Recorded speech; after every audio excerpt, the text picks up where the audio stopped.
Baik, Ustadz Aziz, terima kasih. Bismillahirrahmanirrahim.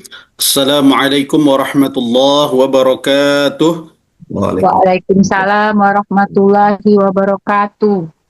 Alhamdulillah, wassalatu wassalamu ala rasulillah wa ala alihi wa sahbihi wa mawalah. Ashhadu an la ilaha illallah sayyiduna Muhammadur Rasulullah. Rabbi shrah li sadri wa yassir li amri wahlul 'uqdatam min lisani yafqahu qawli.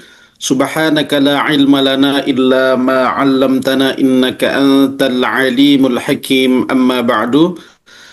Kembali kita bersyukur kepada Allah Subhanahu wa taala atas limpahan nikmat, karunia, kesempatan, kesehatan serta nikmat keluangan waktu, sehingga dengan nikmat itu kita masih dapat bersama-sama melanjutkan kajian kita, belajar tahsin Al-Quran bersama umroh lagi. Mudah-mudahan apa yang kita lakukan dan laksanakan pada malam hari ini mendapatkan keberkahan bagi kita semua. Amin, amin ya rabbal alamin. Kemudian salawat dan salam tidak lupa kita sampaikan kepada baginda Rasulullah sallallahu alaihi wasallam. Allahumma salli wa sallim wa barik alaihi, yang telah membawa umatnya minadh dhulumati ilan nur wa ilas siratil mustaqim. Mudah-mudahan kita termasuk golongan umat yang kelak akan mendapatkan syafaat beliau nanti di yaumil qiyamah. Amin, amin ya rabbal alamin. Bapak Ibu, yang pada hari ini berhadir pada Zoom kali ini, kita lanjutkan pembahasan kita terhadap materi tahsinul Quran pada malam hari ini. Setelah beberapa saat yang lalu kita telah membahas pertama makharijul huruf, tempat keluarnya huruf hijaiyah. Kemudian sudah juga kita membahas sifatul huruf, sifat huruf hijaiyah, mulai dari sifat yang berlawanan, kemudian sifat yang tidak berlawanan. Pada saat ini kita lanjutkan dengan materi ahkamut tajwid atau hukum-hukum tajwid. Hukum-hukum tajwid ini termasuk daripada pembahasan yang penting juga, karena pembahasan hukum tajwid ini merupakan hukum pertemuan antara satu huruf dengan huruf yang lain. Jadi kalau dia makhraj berdiri sendiri, kemudian sifat berdiri sendiri, melekat kepada hurufnya, sedangkan hukum terjadi apabila pertemuan itu terjadi. Maka nanti secara umum akan dibagi, pertama ahkam nun sakinah dan tanwin, atau biasa disebut juga dengan hukum nun sukun atau tanwin. Nah, nun sukun dan tanwin ini menjadi pembahasan yang disatukan. Nun sukun, kemudian tanwin. Kenapa nun sukun dan tanwin ini menjadi satu pembahasan? Karena pada hakikatnya nun sukun dan tanwin itu sama-sama berakhiran nun atau n. Misalnya alif dengan nun sukun, alifnya berbaris fathah, nunnya berbaris sukun, maka dibaca an. Kemudian begitu juga alif berbaris kasroh bertemu dengan nun sukun, maka dibaca in. Kemudian alif berbaris dhammah atau berbaris depan bertemu dengan nun sukun, maka dibaca un. Jadi kalau dibaca an, in, un. Pada kesempatan lain nanti, kalau kalau alif berharokat tanwin atas, maka juga dibaca an. Kalau berharokat kasrotain atau dua di bawah, maka dibaca in. Kalau alif berharokat dhammatain atau dua di depan, maka dibaca un. Maka hakikat tanwin dan nun sukun ini sama-sama, yaitu nun sukun, maka dibaca an, in, un. An, in, un. Dan dua-duanya berada di ujung lidah. Berada di ujung lidah, kemudian menyentuh bagian langit-langit. pada makhraj nun. Nah, jadi an, in, un. Nah, kemudian ketika nun sukun ini atau tanwin ini yang saya sudah jelaskan tadi hakikatnya sama, yaitu sama-sama nun sukun di akhir. Jadi tanwin itu nanti akhirnya pada hakikatnya bukan hanya sekedar fathatain, kasrotain atau dhammatain, dua di atas, dua di bawah atau dua di depan, tapi tanwin itu merupakan nun sukun yang berada di ujung atau di akhir. Nah, ketika dia bertemu dengan huruf hijaiyah yang jumlahnya 28 yang disepakati oleh para ulama, maka nanti ada beberapa hukum yang akan terjadi. Nah, hukum yang pertama, kalau kita mulai dari makhrajul huruf, apabila nun sukun atau tanwin bertemu dengan huruf-huruf hijaiyah, maka hukumnya ada empat. Hukumnya ada empat yang akan kita jelaskan satu persatu. Nah, yang pertama nanti, hukum pertama ketika nun sukun atau tanwin bertemu dengan huruf hijaiyah disebut dengan hukum izhar. Izhar. Nah, hukum izhar ini maknanya dibaca dengan jelas. Dibaca dengan jelas, kemudian huruf itu tidak tertahan. Nah, maka nanti sudah saya jelaskan sedikit kemarin pada marotibul gunnah atau marotibul gunnah, tingkatan atau kadar waktu ketika berdengung. Nah, ini nanti akan kita bahas kembali. Izhar maknanya dibaca jelas dan tidak tertahan. Oke, saya ulangi lagi. Izhar maknanya dibaca jelas dan tidak tertahan ketika bertemu dengan beberapa huruf. Dan sebahagian besar huruf-huruf itu adalah huruf-huruf makhraj halqi atau yang keluar dari tenggorokan. Maka biasa disebut dengan istilah izhar halqi. Nah, izhar halqi. Kenapa dia tidak bisa ditahan dan tidak bisa didengungkan? Karena nun sukun itu berada di ujung lidah, sedangkan yang bertemu adalah yang bertemu itu jauh, di mana di bagian tenggorokan. Nah, ini yang menjadi hukum-hukum izhar. Kita lihat nanti huruf halqi itu apa saja? Ada hamzah atau alif, ada ha, ada ain, ada ha, ada ghain, ada kho. Ada ghain, ada kho. Kalau salah satu huruf ini bertemu dengan nun sukun atau tanwin, maka dibaca jelas. Kita lihat di situ ada contohnya. Nah, ini ada nun sukun bertemu dengan alif.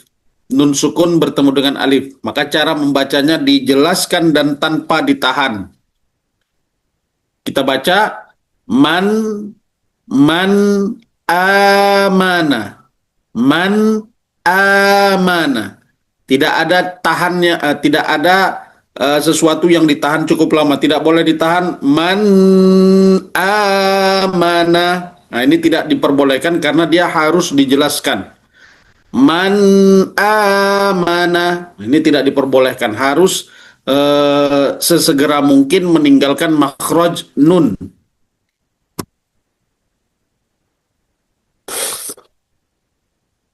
Jadi saya ulangi, man amana, man amana. Kemudian ada tanwin bertemu dengan alif.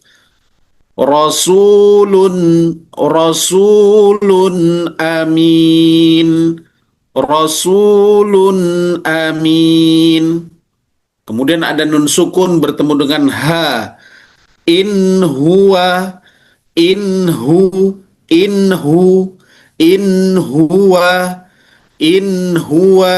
Nah, ini harus ditetapkan makhrajnya atau tempat keluar huruf hijaiyahnya. Kemudian tanwin bertemu dengan ain.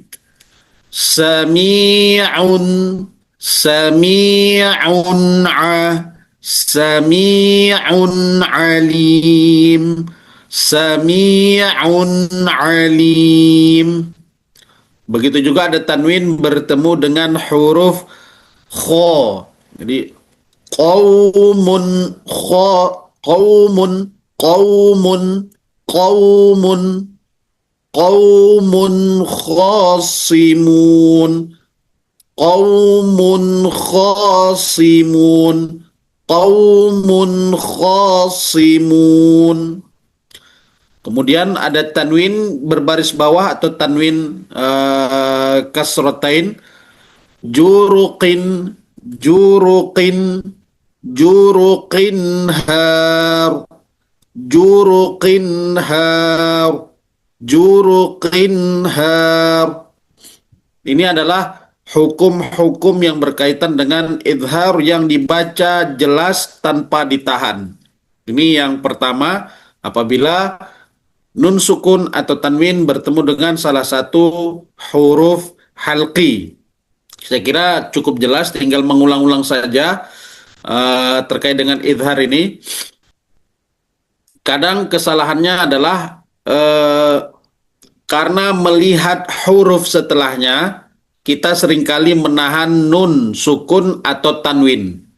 Jadi kita misalnya mau baca ayat itu dalam surah yang panjang, misalnya man, kita masih man, tapi belum sampai melihat huruf setelahnya, kita tahan. Jadi man jadi lama. Man amana atau rasulun amin. In huwa sami'un alim. Sami'un alim. Ini adalah kesalahan-kesalahan yang dilakukan ketika membaca hukum izhar. Ini yang pertama, ibu-ibu sekalian. Sampai di sini, sebelum kita lanjut, kira-kira ada pertanyaan yang ingin ditanyakan?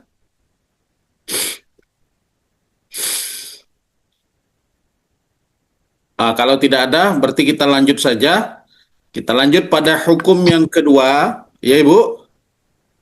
Ijar sama ijar halki itu beda, Ustaz. Izhar dengan izhar halqi. Lanjut. Ini tadi ada pertanyaan yang sebenarnya sudah saya jelaskan. Jadi kalau disebutkan izhar, maknanya adalah nun sukun atau tanwin yang bertemu dengan huruf halqi. Huruf halqi itu apa saja?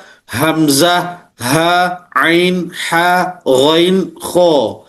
Kalaulah huruf-huruf ini bertemu dengan tanwin ataupun sukun, itulah yang disebut dengan izhar halqi.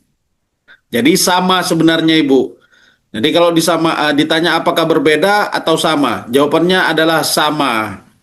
Sehingga dia sering disebutkan dengan istilah izhar halqi. Ada yang menyebutnya izhar saja. Jadi izhar halqi dengan izhar maknanya sama, yaitu tanwin dan nun sukun yang bertemu dengan huruf-huruf halqi. Jelas Ibu? Jelas Ibu Rohana?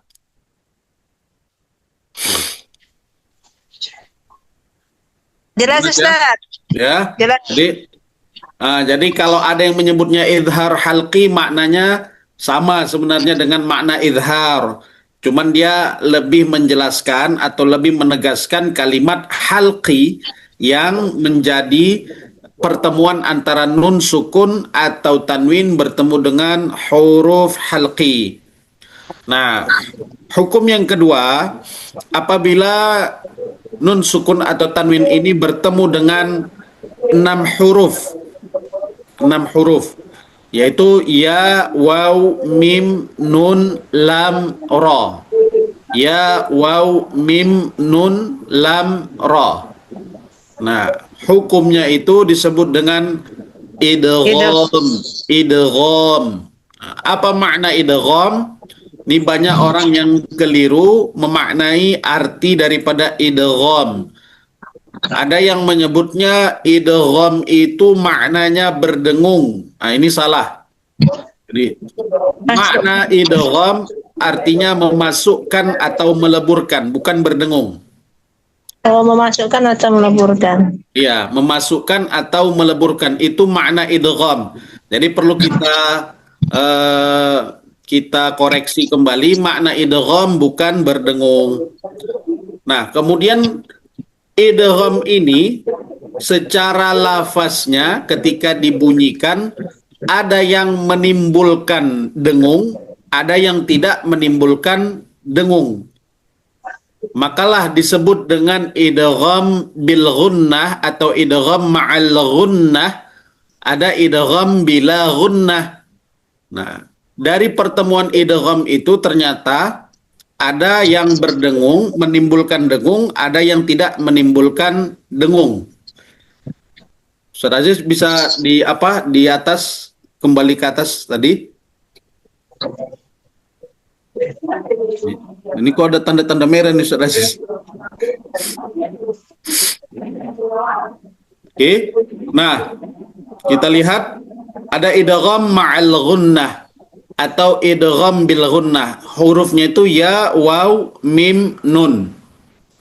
Ada di sebelahnya idgham bila ghunnah atau idgham tanpa dengung atau tidak menimbulkan dengung. Hurufnya dua yaitu lam dengan ra. Yang dimaksudkan memasukkan itu adalah kalau kita lihat contohnya di bawah, bisa langsung contohnya Ustaz Aziz.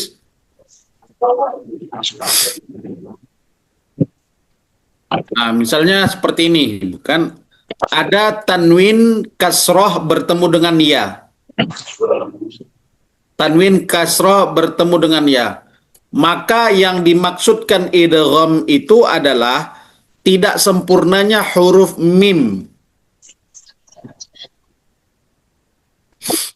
Mohon maaf Bapak Ibu sekalian, di sini sedang azan, kita pending sebentar untuk mendengarkan suara azan. Mungkin yang di Medan di tempat lain juga sedang azan. Kita pending sebentar Ibu-ibu ya.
Ada berapa mas?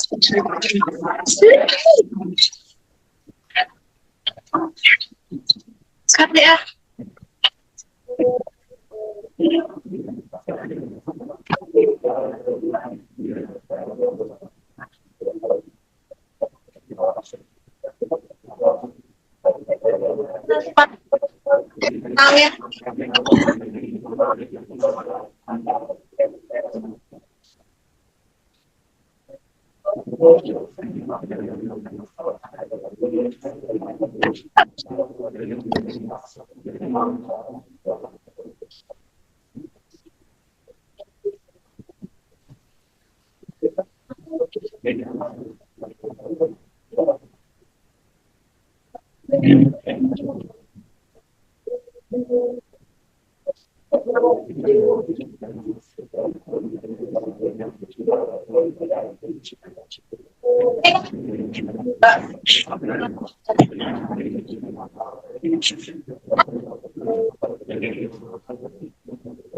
Lagi yang ini mah.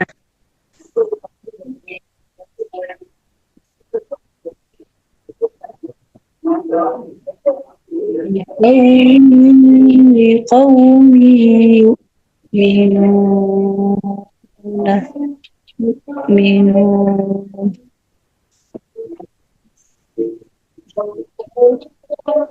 إن يقول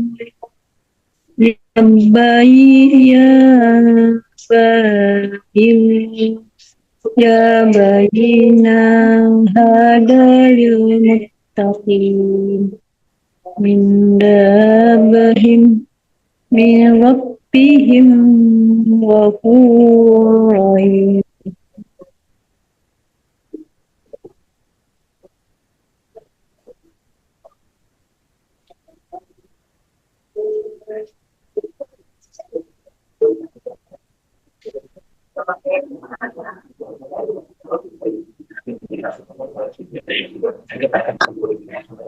Baik Bapak Ibu sekalian, alhamdulillah sudah selesai azan Isya.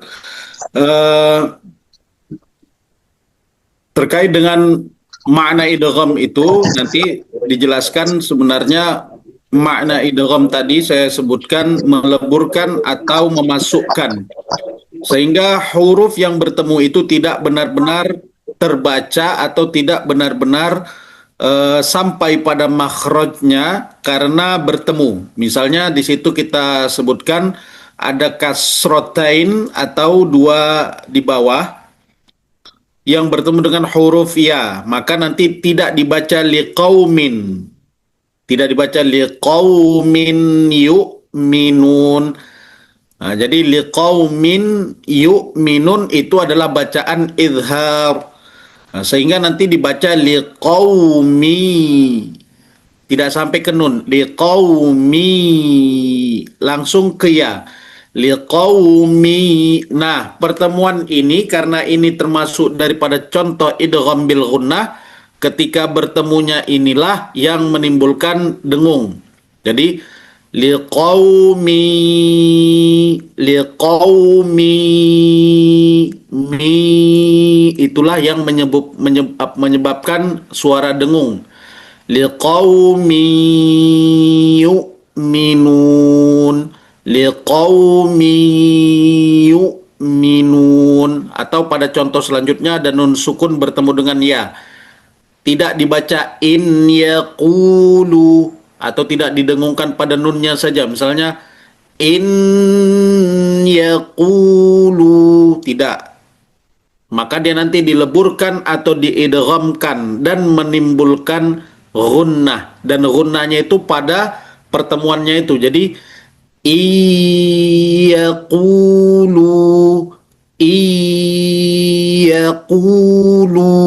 Nah, ini yang disebut dengan pemahaman makna idgham bil gunnah atau idgham dengan gunnah. Nah, atau di contoh yang lain misalnya kita lihat nun sukun bertemu dengan ya.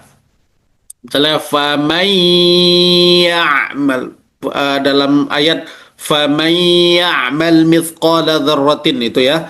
Faman ya'mal jadi tidak faman ya'mal tapi faman. Pada pertemuan itulah yang menyebabkan dengung atau gunnah, maka itu yang disebut dengan idgham bil gunnah. Idgham bil gunnah. Atau pada contoh yang lain misalnya nun sukun bertemu dengan mim. Misalnya ayatnya mim ma'in. Jadi nanti idgham ini ada juga yang terbagi lagi, tapi secara umum kita pahami maknanya idgham ini melebur atau memasukkan satu huruf ke huruf yang lain.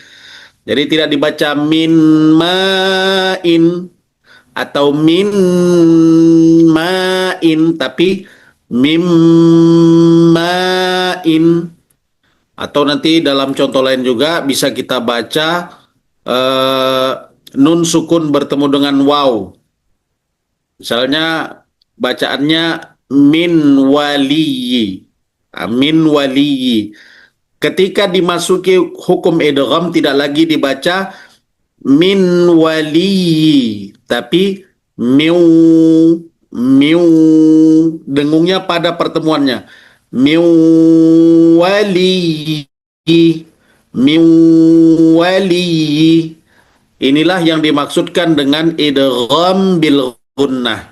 Sedangkan idgham bil gunnah, peleburan atau proses masuknya nun sukun atau tanwin kepada dua huruf idgham itu, yaitu lam dengan ra, tanpa menimbulkan dengung, tapi idghamnya ada. Contohnya kita lihat pada ayat yang pertama, di situ nun sukun bertemu dengan lam. Jadi tidak dibaca yubayyin lana, tidak dibaca yubayyin lana, tapi langsung masuk antara nun ke lam. Nah, idgham juga tapi tidak menimbulkan dengung.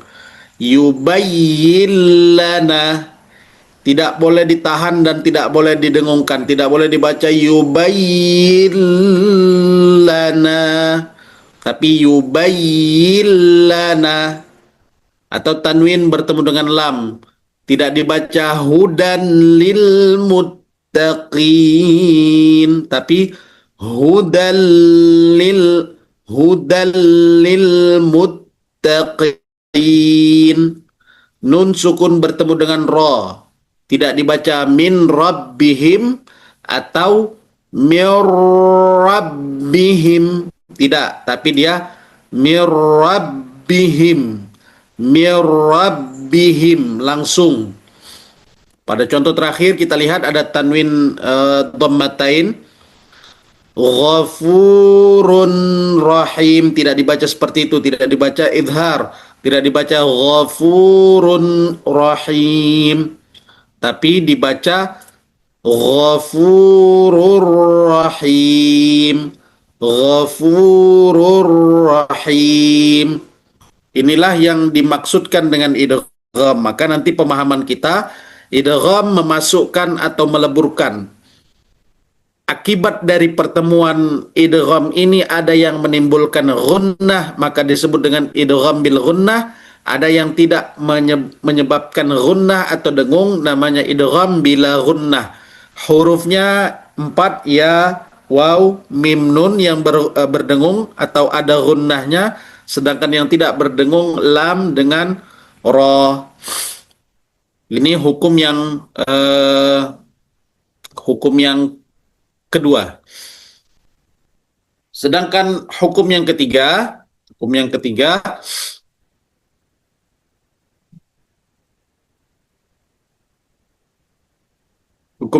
nanti namanya iqlab. Makna iqlab artinya membalikkan. Iqlab, membalikkan. Jadi definisi ini harus kita pahami agar nanti bisa kita menjelaskan atau menjadikan dalil bacaan kita. Huruf iqlab ini cuma satu, yaitu huruf ba. Ya, huruf ba. Apabila nun sukun atau tanwin bertemu dengan huruf ba, maka dihukumi dengan bacaan iqlab, dengan membalikkan. Kalau kita lihat nun sukun bertemu dengan ba, kemudian tanwin bertemu dengan ba, maka yang dimaksud iqlab atau membalikkan ini adalah tidak betul-betul kita bacakan hurufnya nun, tapi huruf yang timbul atau dibalikkan antara nun dengan ba ini adalah huruf mim. Jadi mim tidak ada, tapi nanti mim disebutkan.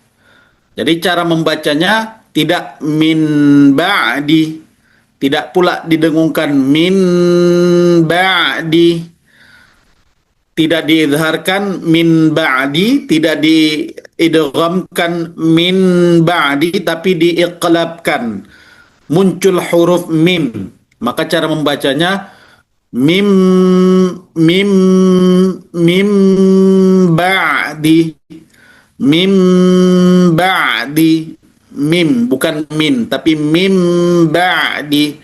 Begitu juga pada ayat selanjutnya, sami'un basir, sami'un basir.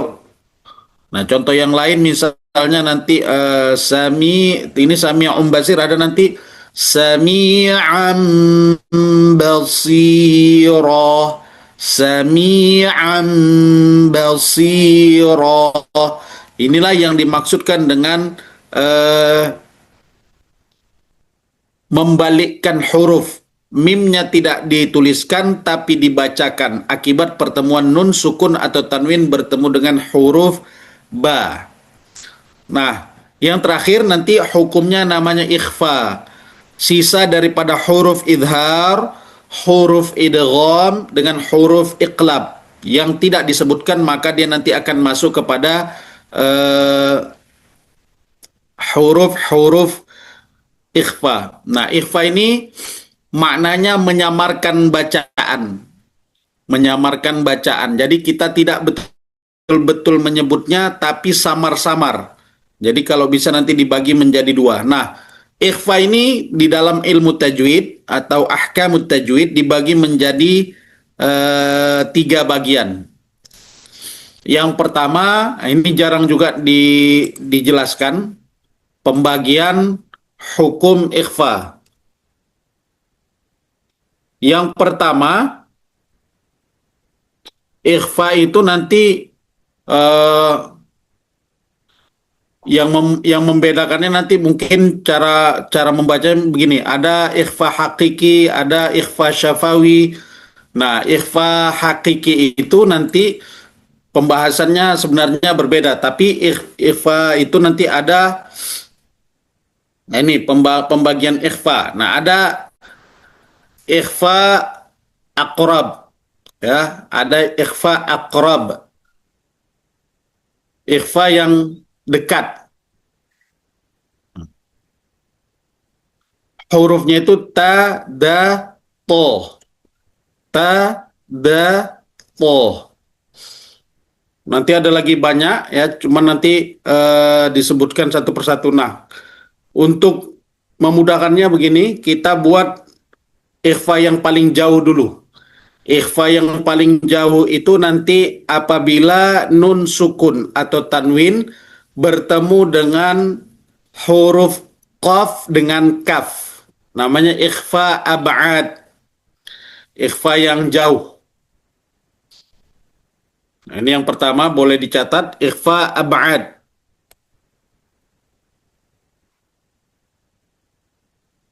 Hurufnya apa? Hurufnya ada 2, yaitu huruf qaf dengan kaf.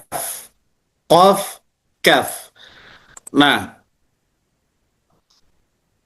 antara huruf qaf dengan kaf ini nanti bacaannya akan timbul bacaan yang berbeda. Bagaimana bacaan yang berbeda? Pertama misalnya nun bertemu dengan qaf dan nun bertemu dengan kaf, ya. Nanti nun dengan qaf akan timbul satu huruf yaitu eng. Engnya lebih kuat. Maka nanti kalau dibaca min qibalihi, min qi, min min min qibalihi, min qibalihi. Nah, ini dia ikhfa ab'ad. Kemudian huruf yang kedua adalah huruf kaf. Engnya itu lebih tipis. Nanti misalnya ming, kalau tadi ming, kalau ini ming kulli makan, min kulli makan. Atau misalnya pada tanwin di bawahnya kulla syai'in qubula, kulla syai'in qubula. Di bawahnya qawlan karima, qawlan karima, qawlan langka, lang karima. Di atasnya syai'in qubula. Nah, ini kalau kita lihat pada makharijul huruf, qaf dengan kaf termasuk daripada adnal halqi, ya, bagian lidah yang paling dalam, qaf dengan kaf. Nah, jadi dia antara ujung lidah bertemu dengan pangkal lidah. Ujung lidah dengan pangkal lidah. Sehingga cukup jauh bertemunya. Nah, kemudian ikhfa yang kedua, ada Ustaz Aziz, ikhfa yang kedua namanya ikhfa awsat, awsatun atau wastun.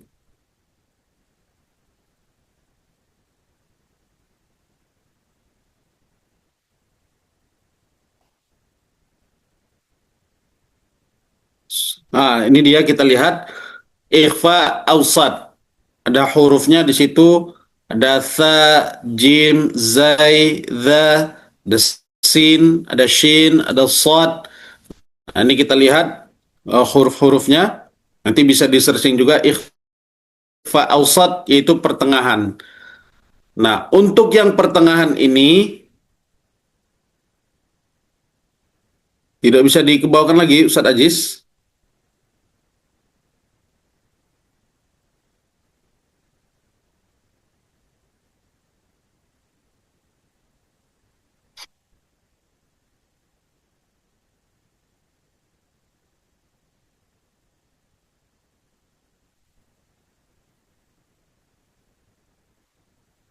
Definisinya, dari definisinya Ustaz Aziz, naikkan sedikit. Nah, kita lihat di sini sama juga, ibu-ibu sekalian, apabila nun sukun bertemu dengan sisa daripada huruf-huruf hijaiyah. Kita baca di sini ikhfa ausat disebut ketika tanwin atau nun mati bertemu dengan salah satu huruf ikhfa yang jaraknya tidak jauh dan juga tidak dekat dari makhrajnya. Artinya kalau misalnya lidah itu dibagi tiga, nun tadi kan berada di ujung nih. Nun tadi berada di ujung. Sedangkan yang pertama kita jelaskan tadi, ikhfa ab'ad atau ikhfa yang jauh itu, dia berada di belakang, yaitu huruf qaf dengan kaf, yaitu pangkal lidah. Nah, maka disebut dengan ikhfa yang jauh. Nun bertemu dengan huruf pangkal lidah, qaf dengan kaf. Sedangkan yang kedua ini, ikhfa ausat ini adalah dia tidak begitu dekat dan tidak juga begitu jauh daripada makhraj huruf nunnya. Sehingga suara dari bacaan ikhfa ini juga kadang-kadang mengarah kepada n atau eng. Misalnya sementara pada huruf fa nanti berbunyi ke arah mim. Misalnya kita lihat satu persatu contohnya. Di atas ada nun bertemu dengan tha. Ma, ma, ma, ada man thaqulat, man thaqulat, man thaqulat. Yang kedua, min ju', min ju', atau man zakkaha, man zakkaha. Atau nanti ada nun bertemu dengan dzal, fa'anzartukum. Atau nun bertemu dengan sin, min min min sijil, atau nun bertemu dengan shin, min min kemudian nun bertemu dengan so, anso, ansala, anso, ansolatihim.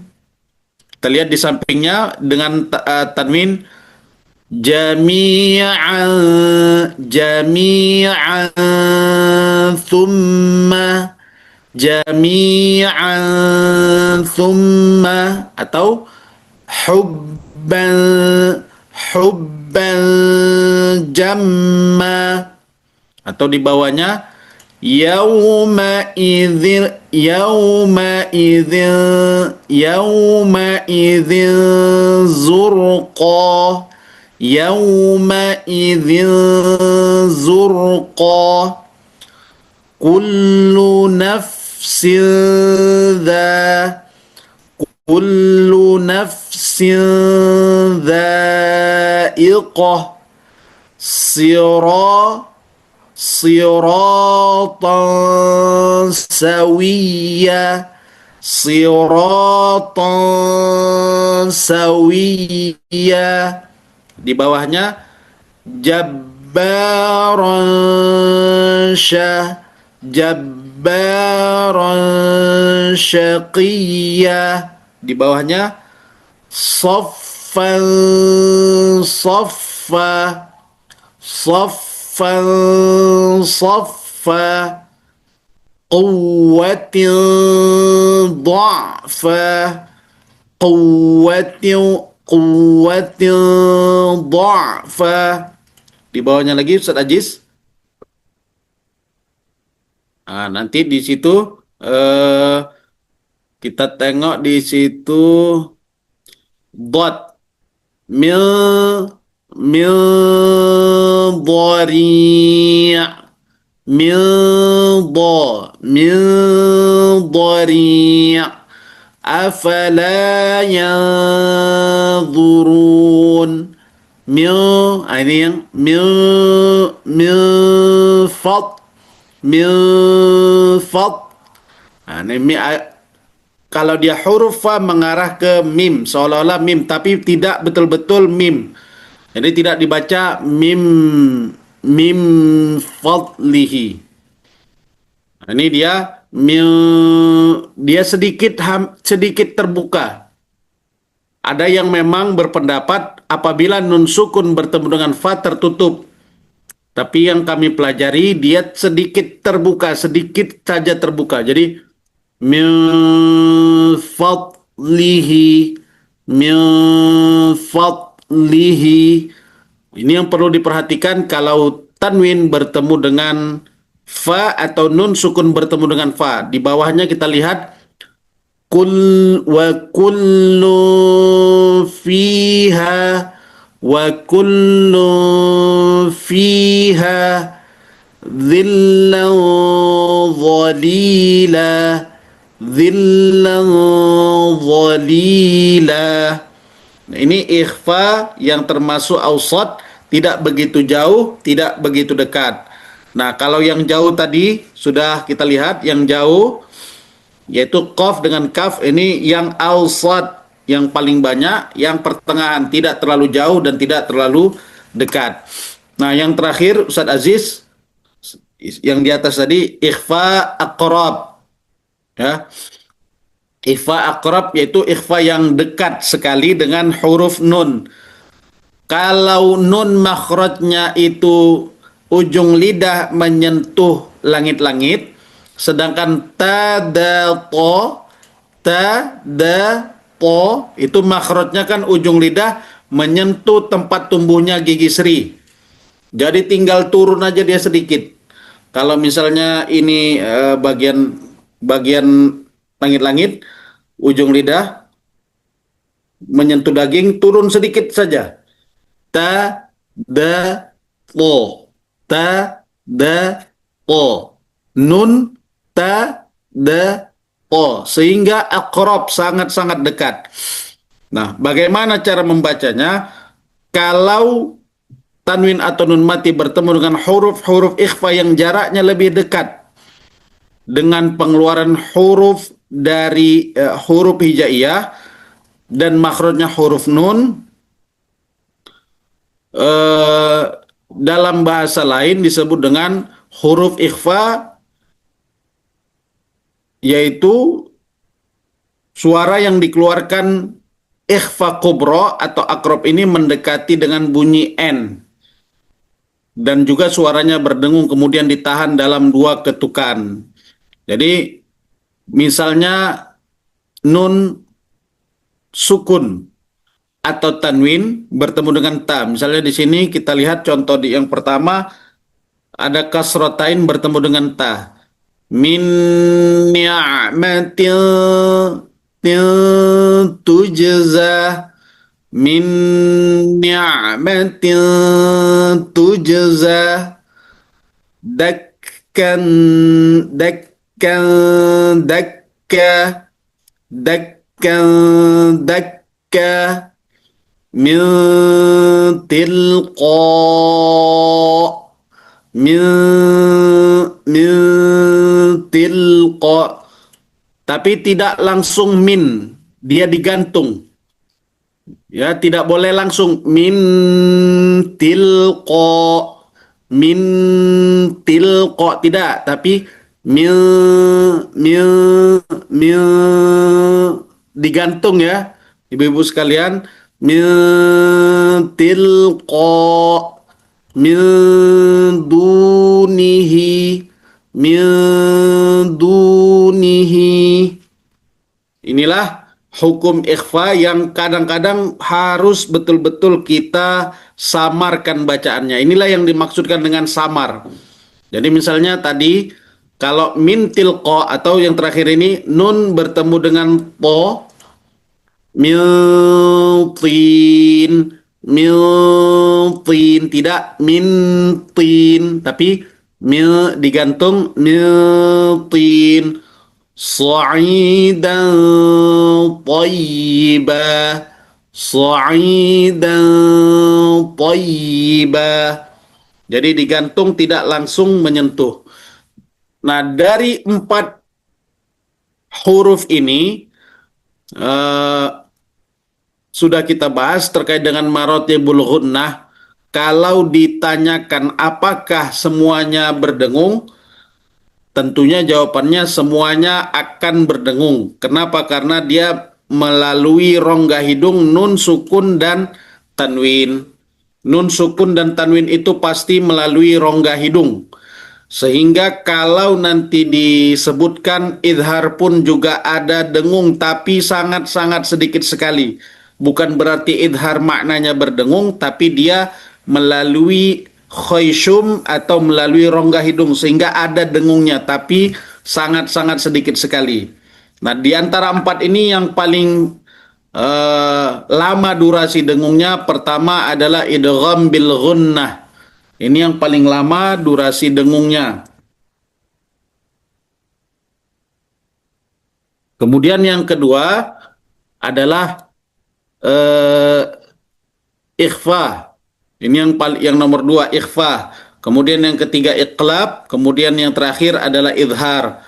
Begitu juga nanti idgham bila ghunnah, dia satu level dengan idhar. Jadi 3 ini yang durasinya cukup lama. Itu pun tetap nanti yang pertama idgham bil ghunnah atau idgham ma'al ghunnah. Kemudian yang kedua hukum ikhfa. Yang ketiga hukum iqlab, kemudian yang keempat idhar, dan hukum idgham bila ghunnah. Jadi semuanya ini kalau dijumlahkan nanti ada 5 hukumnya. 5-5-nya ini ada aliran ghunnah, tapi kadarnya ada yang lama, ada yang sedang, ada yang pertengahan, ada yang sangat-sangat sedikit sekali. Nah, sangat-sangat sedikit sekali itulah yaitu idhar dan idgham bila ghunnah. Nah, jadi tidak boleh dipertentangkan dan tidak boleh misalnya, tapi idhar maknanya jelas, ya jelas secara bacaan. tapi nanti dia akan tetap mengalir melalui khayshum atau rongga hidung. Nah, ini hukum yang pertama, Bapak Ibu sekalian. Sampai di sini kira-kira ada yang ingin ditanyakan? Ada Ustadz, saya. Ya, silakan Ibu Iin. Kalau nun mati berjumpa dengan fa itu gimana Ustadz? Nun mati bertemu dengan Fa. fa. Nah, kalau tadi dilihat nun mati bertemu dengan fa. Kalau hukumnya itu hukum apa Ibu? Izhar kan? Ikhfa. Ikhfa. Kemudian kalau kita lihat pembahasan tadi, ikhfanya masuk ikhfa yang mana? Kan? Ikhfa ausat. Ikhfa ausat, yaitu ikhfa pertengahan. Nah, antara tadi sudah saya jelaskan, ada dua versi cara membacanya. Yang pertama dia langsung merubah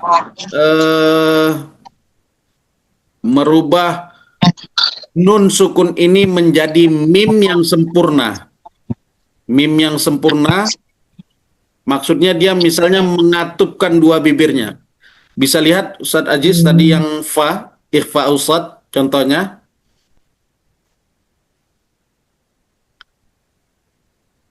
Ini yang abad, yang paling bawah. Ah ini yang huruf fa paling bawah di Ustaz. Oke. Bisa dilihat ini Bu ya, yang fa tanwin bertemu dengan fa.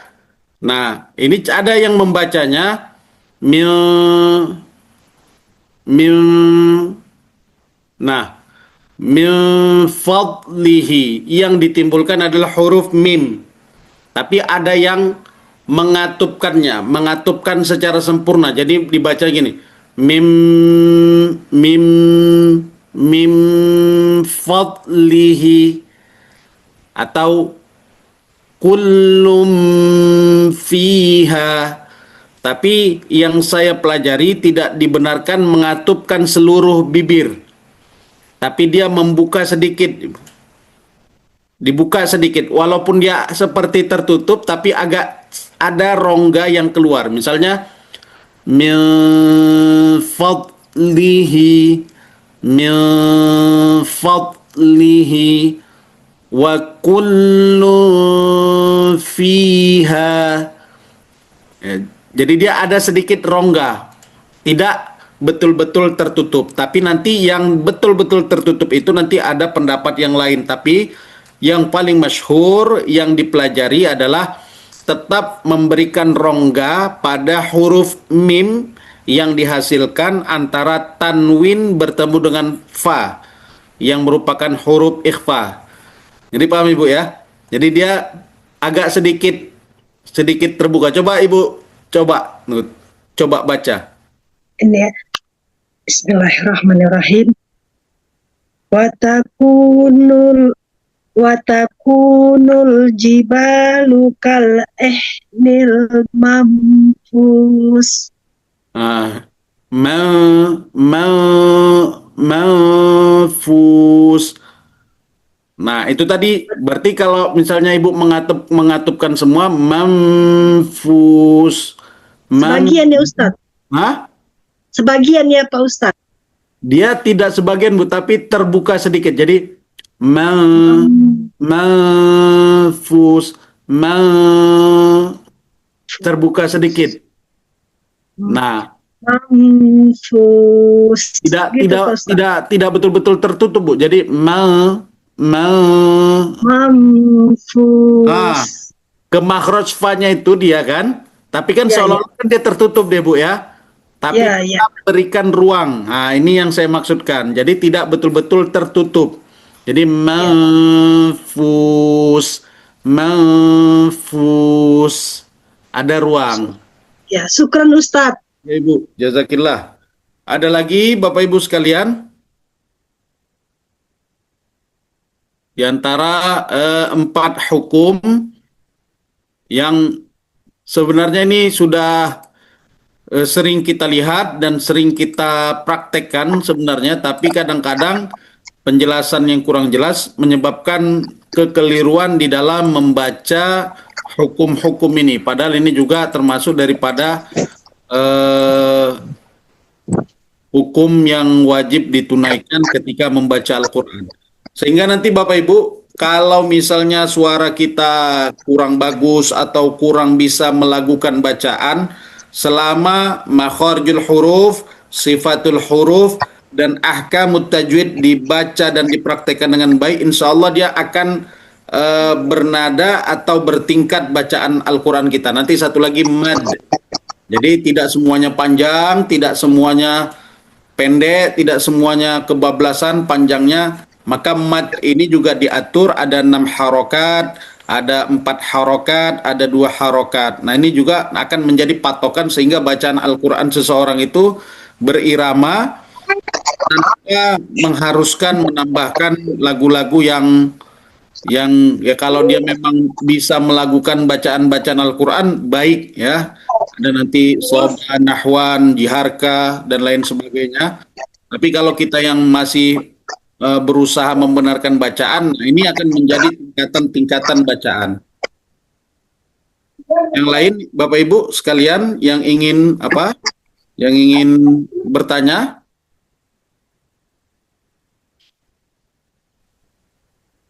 Kalau tidak ada, saya lanjutkan pada ahkam mim sakinah atau hukum mim. Ustaz nanya, Ustaz. Ya Ibu, silakan Ibu. Masalah ikhfa akrab tadi Ustaz, ulang cara bacanya Ustaz. Ya ikhfa akrab. Iya. Bisa ditampilkan lagi Ustaz Aziz?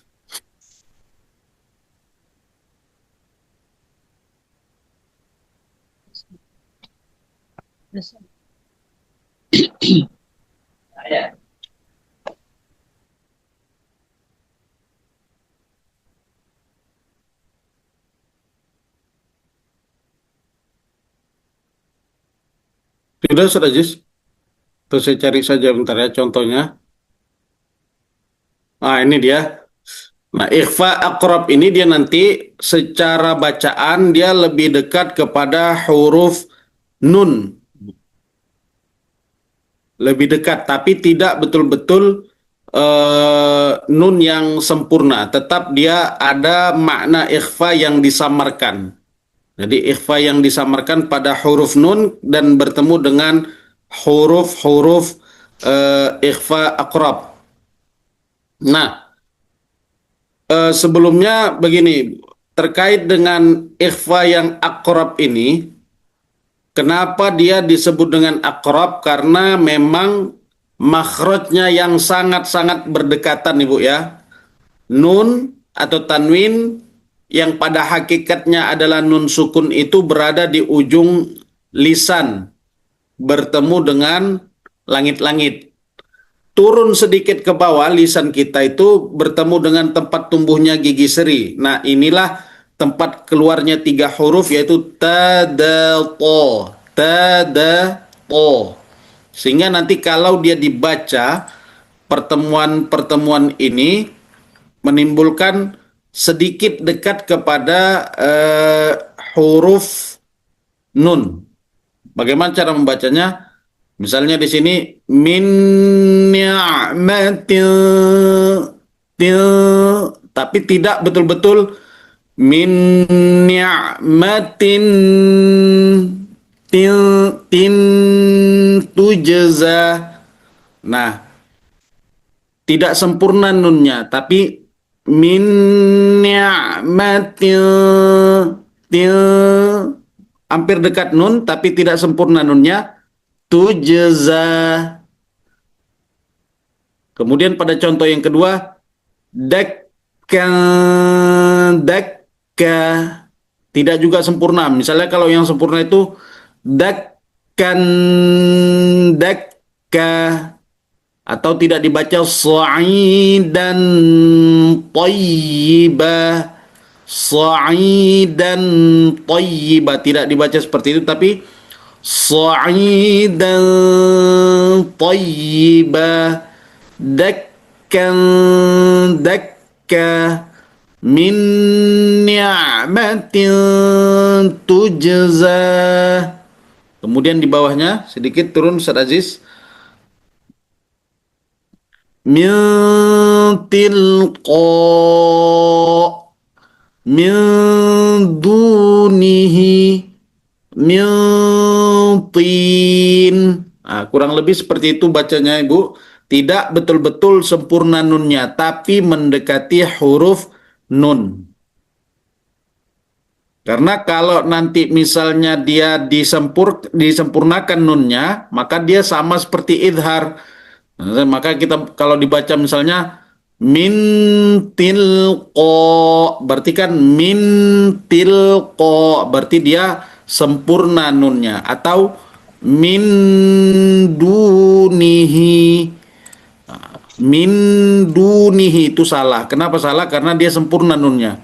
Atau min tin, tidak boleh, tapi min tin. Atau misalnya min dunihi min tilqa.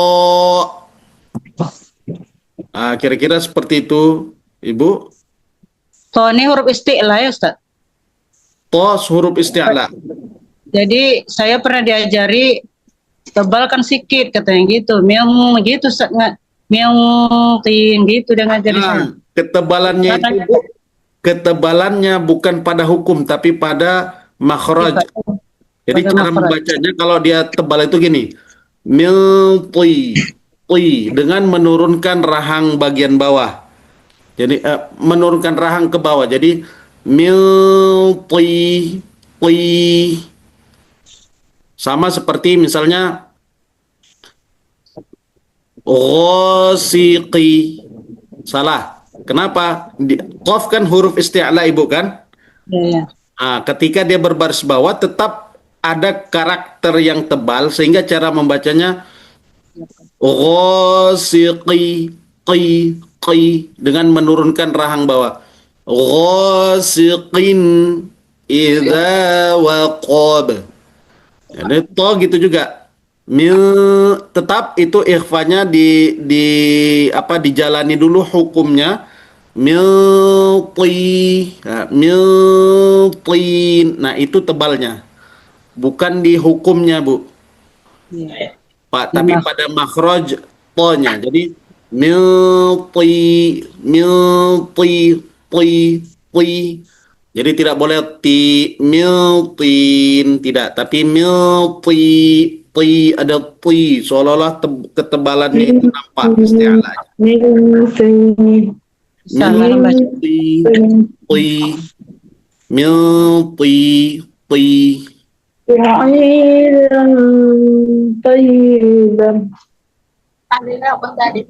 Ibu, ada lagi Ibu Syafrida? Boleh ke izhar Ustaz. Ya, silakan Ibu. Maksudnya gimana Ibu? Ada kita belajar juga ya kan izhar hakiki itu Ustaz. Itu Ya. ke bagian mana? Kinwan itu kemana? Cemana cara baca dan kemana apanya? Pembagian. Maksudnya apanya nih Bu? Definisi? Mati berjumpa dengan huruf idgham seperti waw, tapi dia satu kata Ustaz. Kinwanun, sinwanun itu. Oh, terkait dengan yang pembahasan yang ada qinwan, ada sinwan, Ibu ya? Jadi bilang kan saya belajar dulu kecil-kecil dulu izhar hakiki katanya. Iya Ibu. Nah, jadi itu betul apa gimana? Jadi perbedaan ulama tajwid begini Bu.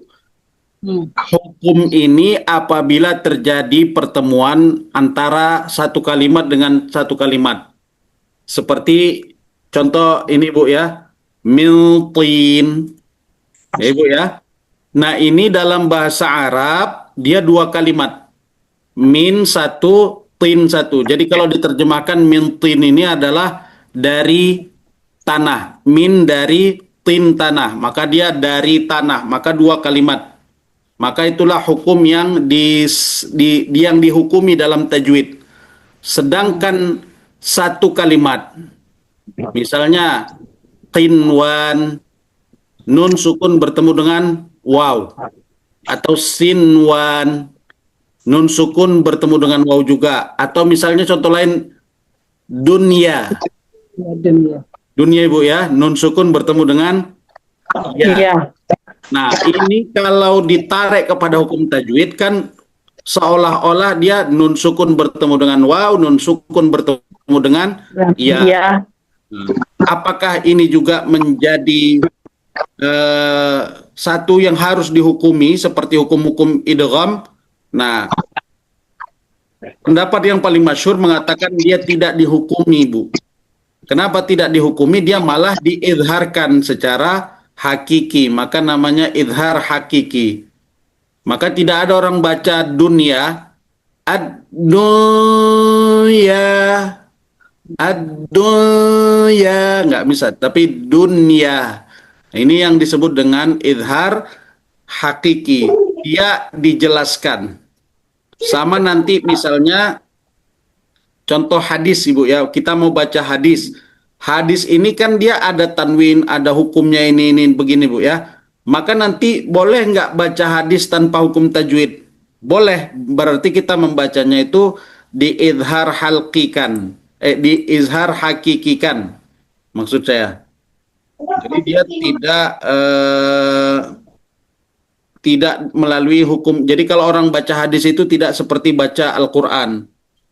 Atau misalnya katakanlah dia membaca kitab kuning yang berbahasa Arab, dia tidak menggunakan hukum tajwid, boleh, karena dia bukan Quran.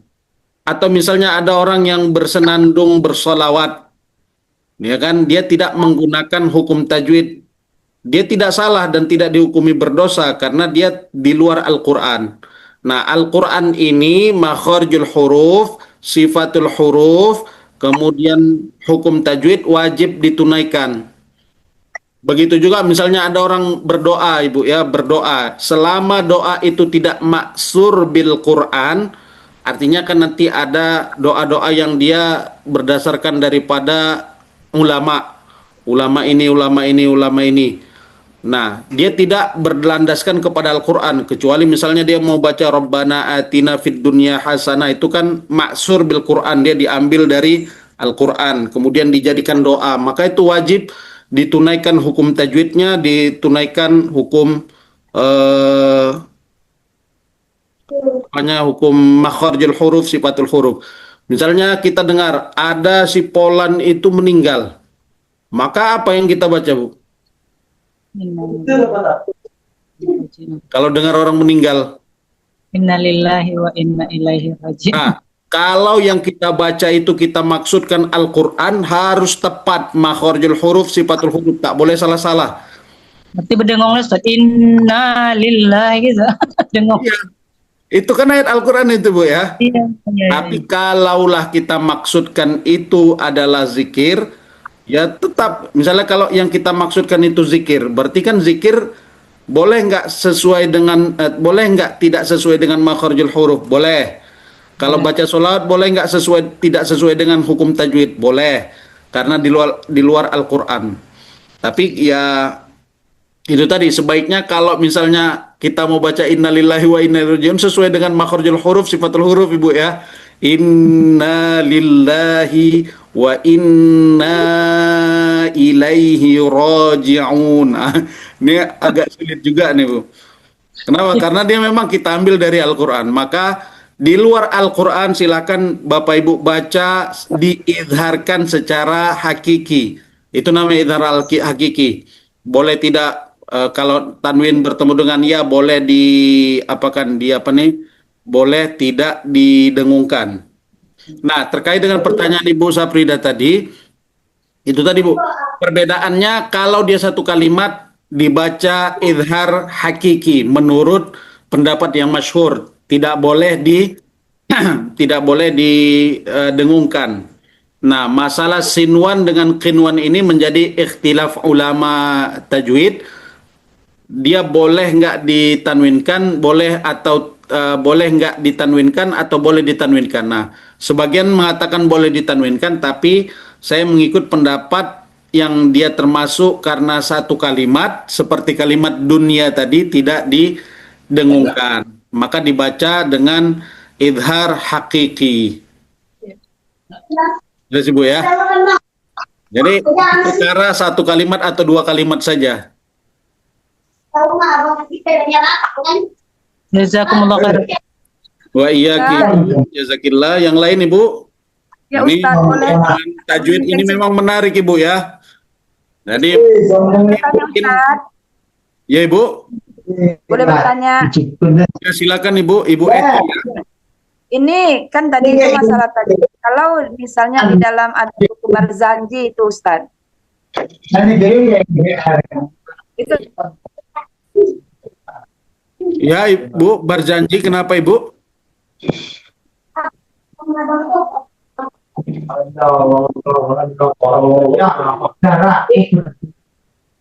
Ibu Eti? bacaan Barzanji Ustaz. Ya kenapa Ibu? Itu diharuskan sesuai dengan tajwidnya atau tidak juga? Nah itu tadi saya bilang. Selain Al-Quran yang jumlahnya 30 juz, 114 surah, 6.666 ayat, maka tidak perlu kepada tajwid, makharijul huruf, sifatul huruf. Karena nanti sulit Ibu. Nah, Membedakan. kalau dibaca dengan makhraj, dibaca dengan sifatul huruf, boleh-boleh saja, nggak ada masalah. Tapi kalau terlepas ini maknanya ada yang ditajwidkan, ada yang tak ditajwidkan, maka nanti boleh saja dan tidak dihukumi berdosa. Sedangkan orang yang membaca Al-Quran walam yuhsinuhu dan tidak membaguskan bacaannya sesuai makharijul huruf, sifatul huruf, tidak belajar dan tidak berusaha, maka athimunlah, orang itu dihukumi berdosa karena Al-Quran.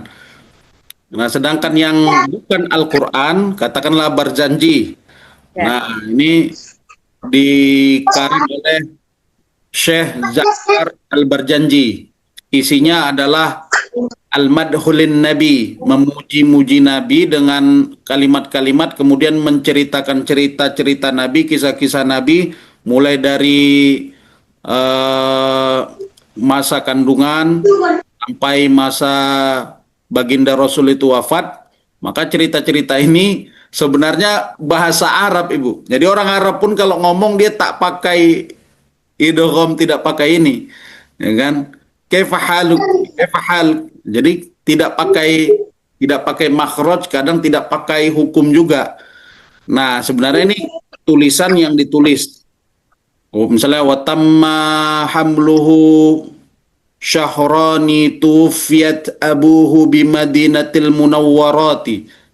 Ketika cukup 2 bulan baginda Rasul di dalam kandungan ibunya, tuwfiyat abuhu bil madinatil munawwarati, meninggallah ayahnya di Madinah al Munawwarah. Nah, itu kan awalnya itu Bu. Cuman karena kita lakukan syair ini, maka dia diperbolehkan. Kalau misalnya orang baca berjanji harus sesuai dengan makharijul huruf, sifatul huruf, nah nggak laku nanti ibu-ibu yang baca berjanji ini. Kenapa? Karena melenceng semua itu Bu ya, makharijul hurufnya melenceng, sifatul hurufnya, matnya berlebihan, ya kan? Watamma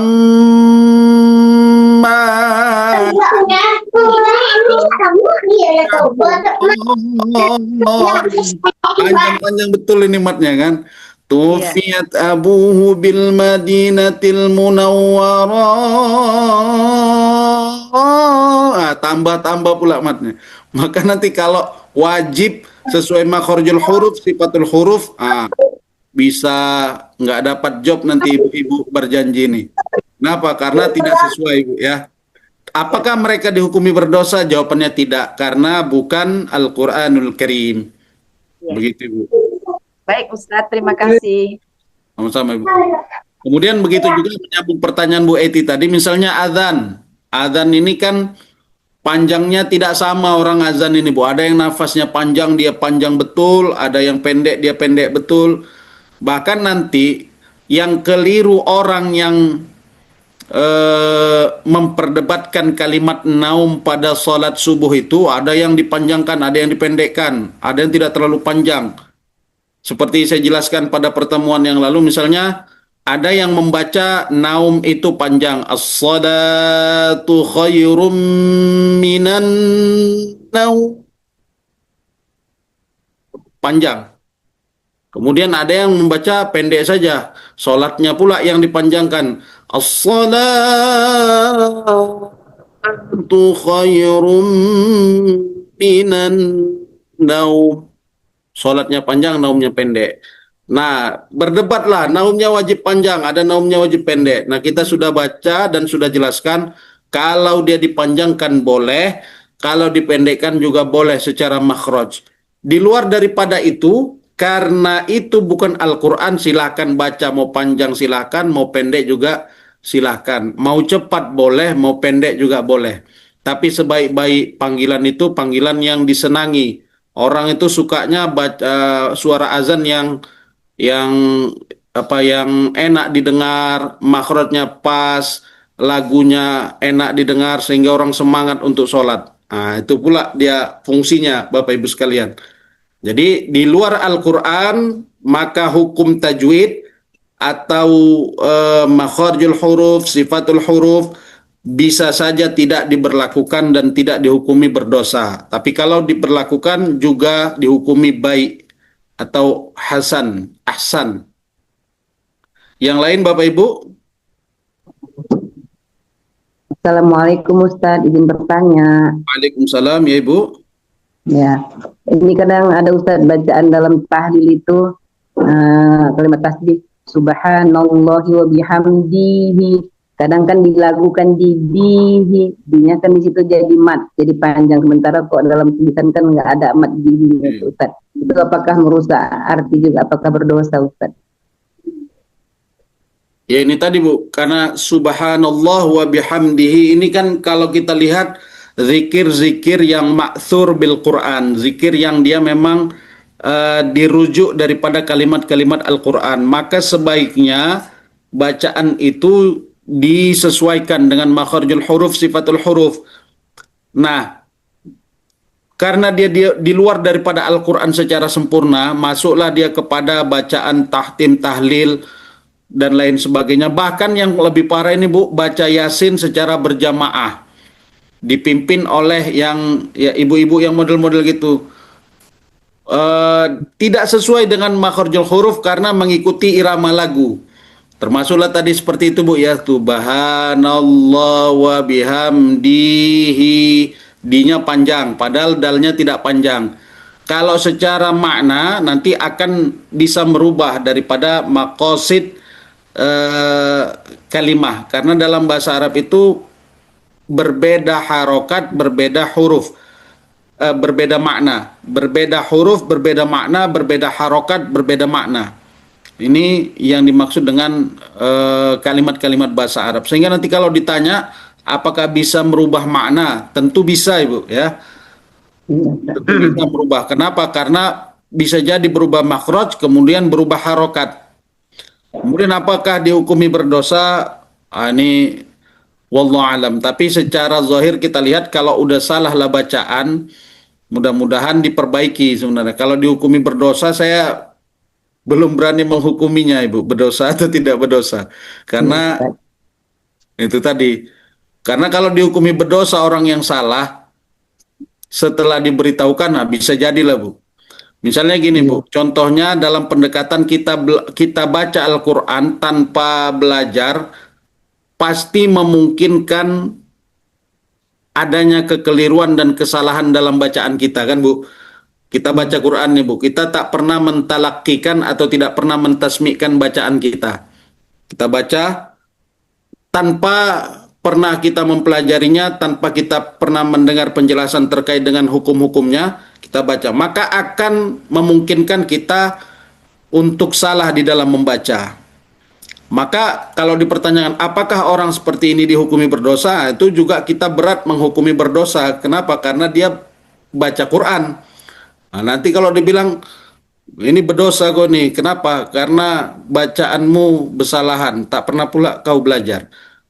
Tak pernah pula Ibu tuh nyentuh Al-Quran, nanti kan susah juga Bu dihukumi. Jadi sebenarnya keliru sajalah, kalimat yang paling cocok keliru dan harus dibenarkan. Karena konsekuensinya cukup rumit. Pertama bisa salah makna, yang kedua bisa salah arti dan makna, kemudian tidak sesuai dengan apa yang dimaksudkan. Nah, kekeliruan ini biasanya datang dari lagu. Nah, lagu ini kadang-kadang bisa merusak makharijul huruf, sifatul huruf dan lain sebagainya. Yang kedua karena bacanya berjamaah. Ya Bu ya, baca berjamaah, satu model lambat, satu model cepat. Nah, jadi ini kadang-kadang yang ini. Yang kedua memang kadang-kadang lagu yang sudah kayak seperti yang Ibu bilang tadi, subhanallah wa bihamdihi, subhanallah wa bihamdi, dinya panjang. Kadang-kadang itu pun tak sesuai dengan makhrajnya. Nah, kurang lebih seperti itu Ibu. Ya, makasih Ustaz penjelasannya. Assalamualaikum. Waalaikumsalam. Yang lain Ibu? Silakan yang ingin melanjutkan bacaan Al-Qur'annya juga sudah diperbolehkan Ibu sekalian.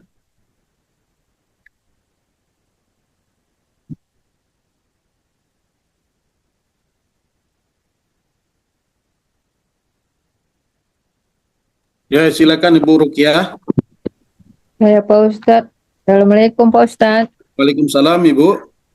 Saya lanjut baca surat Al-Qadar Ustadz. Ya, silakan Ibu. Al-Qadar kemarin sudah dimulai Bu atau ini di Belum. awal ini? Belum. Yang Berarti semalam Ibu. tuh yang setoran yang dari HP surat Al-Bayyinah udah selesai Pak Ustadz. Ya Ibu. Jadi nyambung surat Al-Qadar. Lupa semalam tak tengok semalam Pak Ustadz. Silakan Ibu. Iya. A'udzu billahi minasyaitonir rajim. Bismillahirrahmanirrahim. Inna anzalnahu fi lailatul qadr. Rohnya sampaikan Ibu ya. Qadr. Ulang Pak Ustaz. Enggak, ini dal Qadr. makhrajnya di tempat tumbuhnya gigi seri Bu ya. Iya, ro ke Ro tengah, naik ke atas Bu ya. naik ke atas. Qadr. Qadr. Qadr. Oh, Qadr. Ah, itu yang susah Pak Ustaz. Ya. Jadi Qadr. diseret Bu, Qadr. Qadr. Cuman tapi nggak boleh Qadr. Qadr. Qadr. Jadi cuman Pak Ustaz? Ya, Qadr. itu diseret misalnya inna anzalnahu fi lailatul qadr. Qadr. Qadr. Gitu Pak Ustaz. Tak pala kedengaran rohnya itu ya Pak Ustaz. Iya, tapi harus sampaikan pada makhrajnya Ibu ya. Jadi jangan misalnya qad lebih Qadr. kepada makhraj dal, itu salah karena ro wajib ditunaikan. Oh iya. Jadi Qadr. Gitu Pak Ustaz. Itulah kurang Qadr. lebih. Sambung ya Pak Ustaz. Ya. Wama Oh ya. ma adraka ma lailatul qadr. Adro. Adra. Ini matnya nanti kita pelajari Bu ya, agak panjang sedikit. Wama adraka ma lailatul qadr. Qadr. Wama adraka ma lailatul qadr. Lailatul qadri khairum min alfi syahr. Nah, tadi lam sukun, lailatul, jangan lailatul, jangan Bu ya. Tapi lailatul tahan. Ya, Lailatul qadri. Silakan Ibu. Lailatul qadri khairum min alfi syahr. tanazzalul malaikatu warruhu fiha biizni rabbihim min kulli amr. Salamun hiya hatta matla'il fajr. Matla'il fajr. Matla'il fajr. Lagi Bu, salamun. Salamun hiya hatta matla'il fajr. Jazakillah Ibu. Tetap Terima kasih, istiqomah Ibu Ustaz. ya, Bu Ruqyah. Insya Allah Ya, Pak